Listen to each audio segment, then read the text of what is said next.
अब धनराज पिल्ले जी बताते हैं कि मैंने सबसे पहले कृत्रिम घास तब देखी जब राष्ट्रीय खेलों यानी नेशनल गेम्स में भाग लेने के लिए 1988 में नई दिल्ली गए हुए।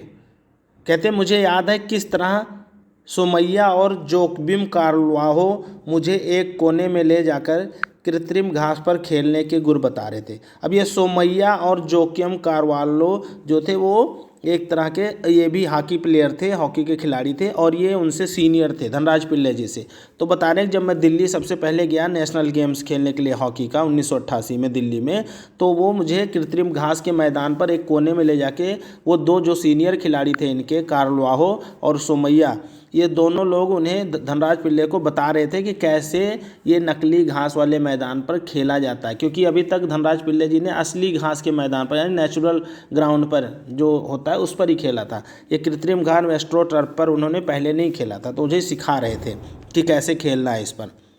और जब ये बता रहे थे ये बात कि कैसे खेलना है, तो उस समय धनराज पिल्ले कह रहे हैं कि मैं झुक झुक करके बार बार नीचे झुक कर उस मैदान को छू रहा था। मुझे विश्वास ही नहीं हो रहा था कि इस विज्ञान इस तरह तरक्की कर सकता है कि जिससे कृत्रिम घास उगाई जा सके, मतलब नकली घास भी बनाई जा सकती है, नकली मैदान भी बनाए जा सकते हैं। ये बात उन्हें विश्वास नहीं पड़ रहा था।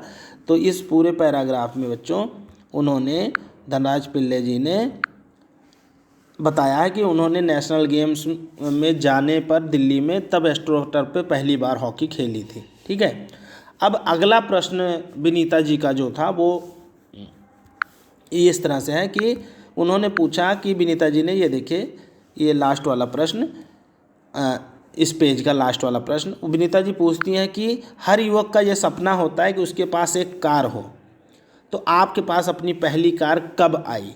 ये विनीता जी ने धनराज पिल्ले से पूछा कि आपके पास पहली कार कब आई, यानी आपने पहली कार कब खरीदी।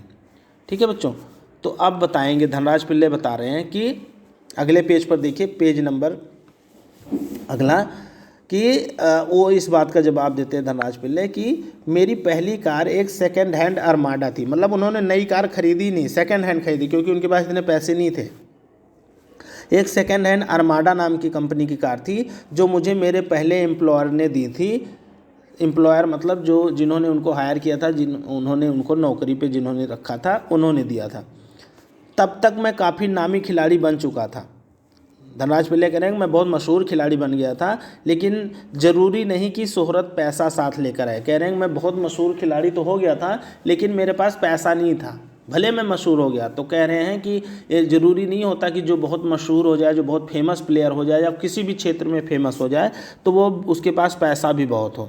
हर किसी के पास पैसा नहीं होता, भले वो कितने भी मशहूर हो। तो वही हाल मेरा भी था, मैं मशहूर खिलाड़ी बन गया था, लेकिन मेरे पास पैसा नहीं था। कह रहे मैं भी मुंबई की लोकल ट्रेनों में और बसों में सफ़र करता था। इतने मशहूर खिलाड़ी होने के बाद भी वे लोकल ट्रेनों में, बसों में सफ़र करते थे, अपनी निजी गाड़ी में नहीं आते जाते थे, क्योंकि उनके पास इतना पैसा नहीं था कि वो कार खरीद सकें। तो उन्होंने काफ़ी दिनों के बाद एक सेकेंड हैंड कार खरीदी थी। और टैक्सी, क्योंकि टैक्सी में चढ़ने की हैसियत नहीं थी उनमें, टैक्सी अपनी पर्सनल टैक्सी बुक करा के जाएँ वो भी नहीं, तो इसलिए वो पब्लिक ट्रांसपोर्ट यूज करते थे। फिर एक बार कह रहे हैं किसी फोटोग्राफर ने एक भीड़ से भरे रेलवे स्टेशन पर उनकी तस्वीर खींचकर अखबार में छाप दी थी और साथ में ये भी लिखा था कि हॉकी का सितारा धनराज पिल्ले अभी भी मुंबई की लोकल ट्रेनों में सफ़र करता है। और जब धनराज पिल्ले ने यह खबर पढ़ी तब उन्हें पता चला कि मैं बहुत मशहूर हो गया हूं और मुझे ऐसे लोकल ट्रेनों में सफ़र करने से बचना चाहिए, ऐसे भीड़ भाड़ वाली जगहों पर जाने से बचना चाहिए।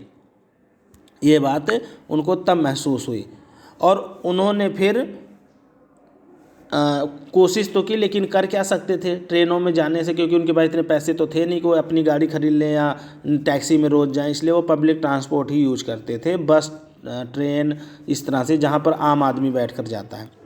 क्योंकि उन्हें जो भी थोड़ा बहुत कमाते थे उससे अपना परिवार चलाना पड़ता था। वो पैसे जमा करके उन्होंने अपनी बहन की शादी की, अपनी माँ के लिए हर महीने पैसे भेजते थे पुणे अपने गांव अपनी मम्मी के पास। कह रहे हैं आज भी मेरे पास, अब जिस दिन वो इंटरव्यू दे रहे थे उस टाइम तक वो काफ़ी मशहूर हो गए थे, पैसे भी थोड़ा बहुत हो गया था। तो कह रहे हैं आज मेरे पास एक फोर्ड आइकॉन गाड़ी है जिसे मैंने सन 2000 में ख़रीदा था।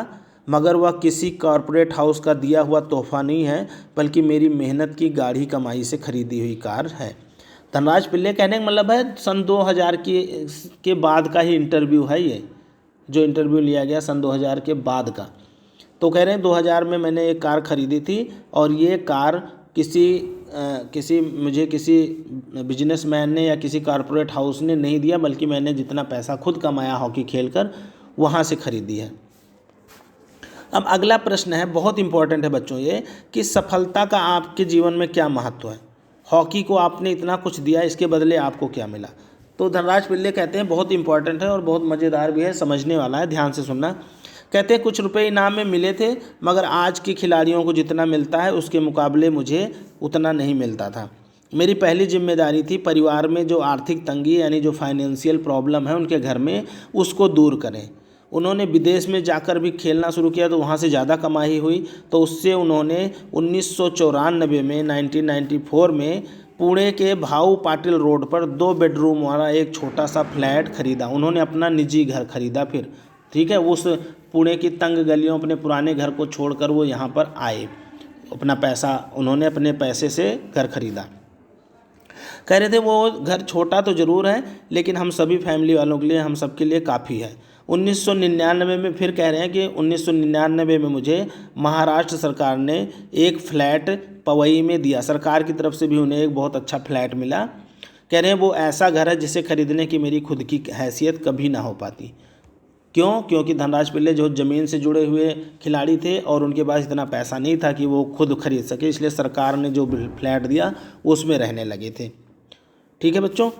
अब अगला अंतिम प्रश्न विनीता का, और इस पाठ का भी आखिरी प्रश्न।